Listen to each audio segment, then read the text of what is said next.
Bonjour, bienvenue. Alors aujourd'hui, j'ai choisi de commencer cette pratique par vous raconter une petite histoire. Donc vous pouvez tout à fait faire cette expérience seule ou la partager avec vos enfants. Pour commencer, installez-vous confortablement pour notre petite séance. Assis sur votre coussin, sur votre tapis, allongé sur votre matelas, assis sur une chaise, sur votre canapé, peu importe, ne nous mettons pas la pression avec la position.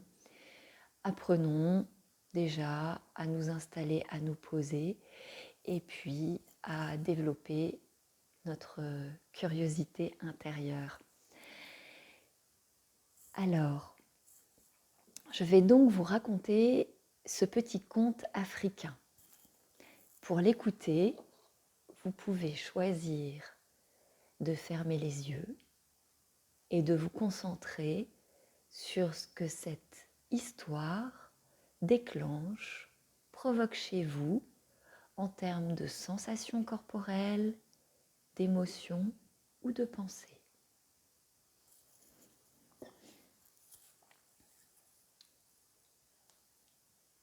Et pour préparer notre écoute attentive, je vous propose de commencer par nous concentrer sur le son du bol jusqu'à ce qu'on ne l'entende plus.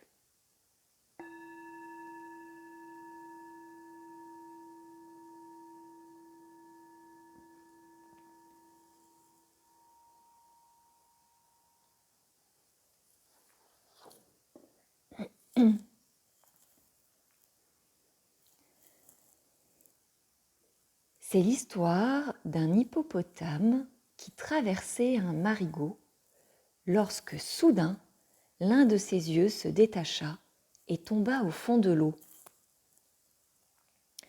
L'hippopotame se mit alors à chercher de tous côtés. Il tournait et retournait sur lui-même, fouillait à gauche, à droite, devant, derrière lui, mais il ne trouvait pas trace de son œil.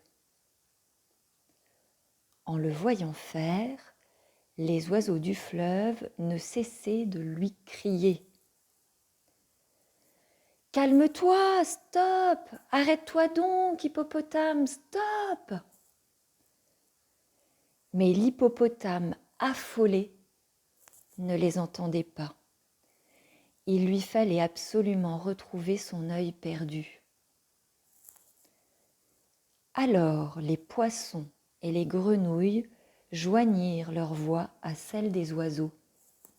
« Stop, arrête-toi, hippopotame, stop, stop !» Finalement, l'hippopotame finit par les entendre.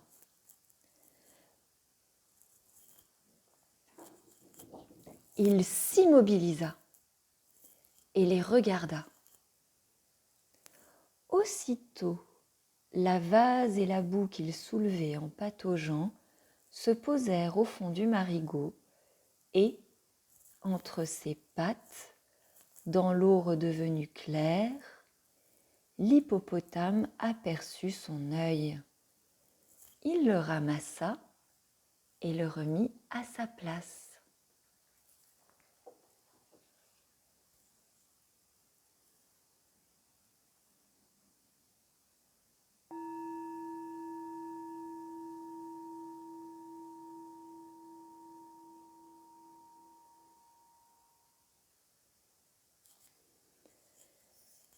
Alors, si vous êtes avec votre enfant ou vos enfants, je vous invite à mettre pause sur cette vidéo pendant quelques instants et de prendre le temps d'échanger mutuellement pour partager ensemble ce que cette histoire a provoqué chez vous comme pensée, émotion, sensation, idée. Et je vous invite à vous écouter mutuellement pendant que chacun parle sans interrompre.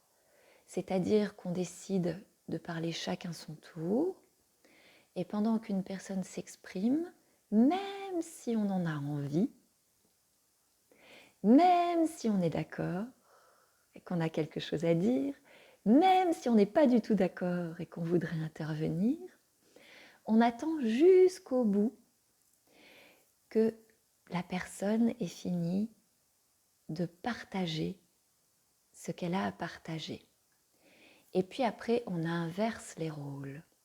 Voilà, je vous propose déjà cette petite expérience d'écoute attentive de l'un et de l'autre. Et puis une fois que vous revenez sur la vidéo, moi j'aimerais vous partager aussi quelque chose. Alors n'hésitez pas à partager sous la vidéo vos idées par rapport à ce petit conte, vos idées personnelles, les idées de vos enfants, qu'est-ce que ça évoque chez vous. C'est toujours intéressant d'avoir plein de points de vue différents et c'est très enrichissant. Merci d'avance. Et puis maintenant, moi je vais vous partager ce qu'évoque cette histoire pour moi. Pour moi, elle évoque le fait que parfois nos émotions nous font réagir et c'est bien utile. Lorsqu'on est face à une voiture qui grille un feu rouge et qu'on a un coup de stress, un coup de peur, un coup de cortisol, d'adrénaline pour nous faire réagir et sauver notre vie, bien évidemment, réagir est important. Et puis parfois, nous avons des réactions lors d'émotions qui ne sont pas toujours utiles, pas toujours appropriées, c'est pleinement humain, on n'est pas là pour juger ça.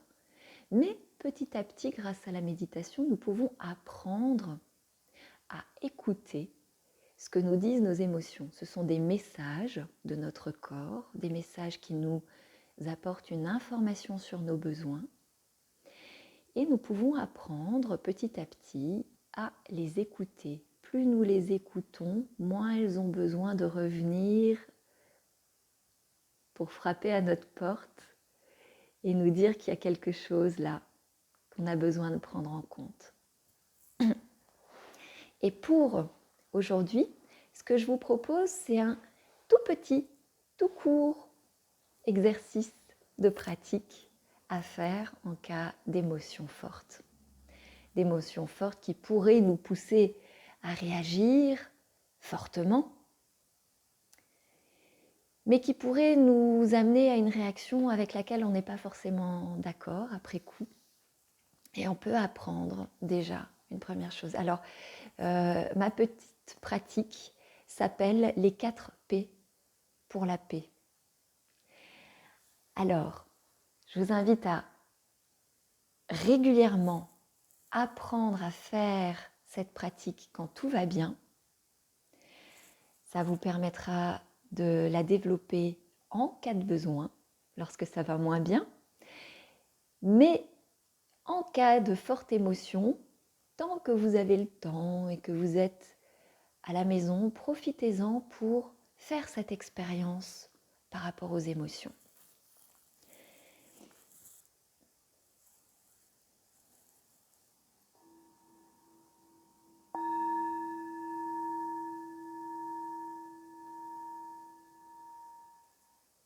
Donc là, pause, c'est le premier P. Pause, je prends le temps, quelques secondes, de faire une pause. Je m'arrête. Et P, le deuxième P, présence. Je peux fermer les yeux pour tourner mon regard vers l'intérieur et je peux venir sentir, observer, remarquer tout ce qui se passe en moi en termes de sensations corporelles, d'émotions et de pensées, avec une focalisation particulière sur toutes les sensations corporelles que je peux détecter là maintenant. Toutes les sensations que déclenche mon émotion dans mon corps.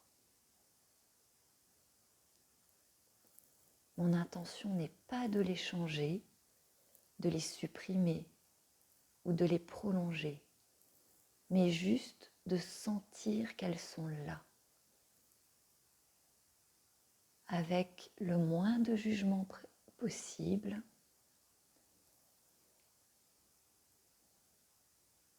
avec douceur envers moi-même.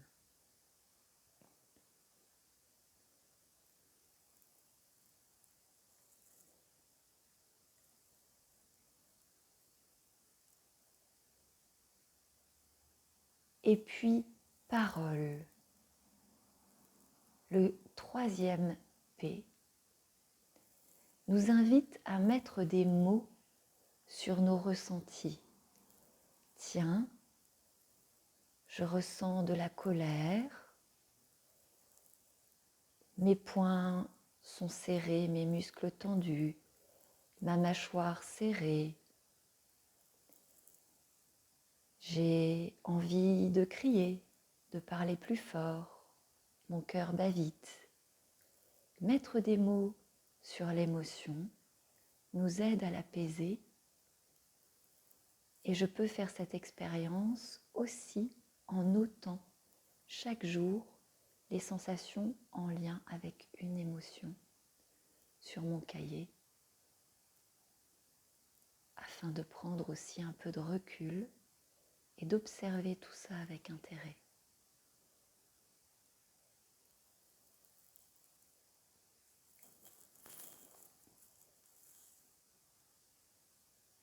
Et puis tout doucement, je peux inviter le quatrième P, la prise en compte. Je me sens maintenant libre de choisir en conscience. L'émotion vient m'apporter une information, peut-être que je sens mon besoin, peut-être pas. Peut-être que je peux comprendre quelque chose de mon émotion. En tout cas, je peux choisir de rester dans la situation qui provoque cette émotion car elle me convient ou car pour l'instant je ne sais pas comment faire autrement. Ou je peux choisir de changer quelque chose en tenant compte des informations perçues.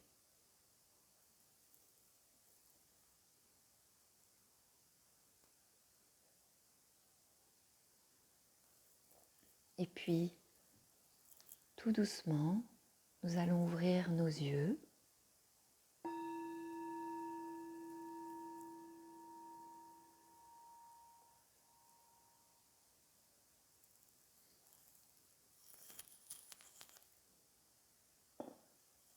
Et je vous rappelle les 4 P. Émotion forte, pause. Je fais une pause, je m'arrête avant de réagir. Présence, je tourne mon regard vers l'intérieur et je suis présent à mes sensations, à ce qu'il se passe à l'intérieur de moi pendant l'émotion. Parole, je mets des mots sur mes ressentis, notamment et surtout les ressentis corporels. Et prise en compte, je choisis avec liberté de tenir compte de ces informations que m'apporte l'émotion ou pas.